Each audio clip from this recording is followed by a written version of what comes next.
Good morning to you all.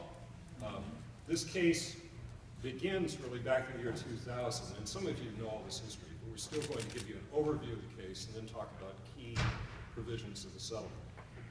When the voters enacted Proposition 301, which did a number of things, but one thing it did had to do with school funding formula. I suspect, sorry for those of you who are over there, maybe I should pick this up and stand up. I think Chris was letting me sit because I'm an old guy, but I can't stand for this.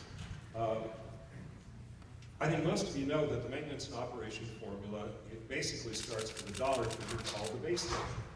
And you multiply it by weighted student count in your district, and that's the money you're going to get. That's greatly oversimplified. I can only approach it in an oversimplified manner. But in the year 2000, the voters said that base level needs to be adjusted to inflation every year to keep it from going backwards. Otherwise, the purchasing power of that amount of money would diminish. The voters approved that, and for a number of years, the legislature complied. Why don't we go on to the statute? Yeah, and so I should jump in on this, which is that also, the idea of inflation funding was not a new idea in 2000. When the formula was put together, there was inflation funding provided as a mechanism. It was a statutory mechanism, and the legislature followed that basically from the early 80s when the formula was put into place until 1992.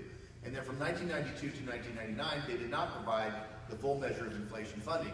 If you look at the graphs that show where Arizona is now in terms of the other states and overall funding versus where they were then, you will see that that's where we had our precipitous drop from 92 to 99 when inflation funding was not provided, which is why Governor Hall made it such a priority in Proposition 301 to provide for a measure of inflation funding. So that's the context of how this happened.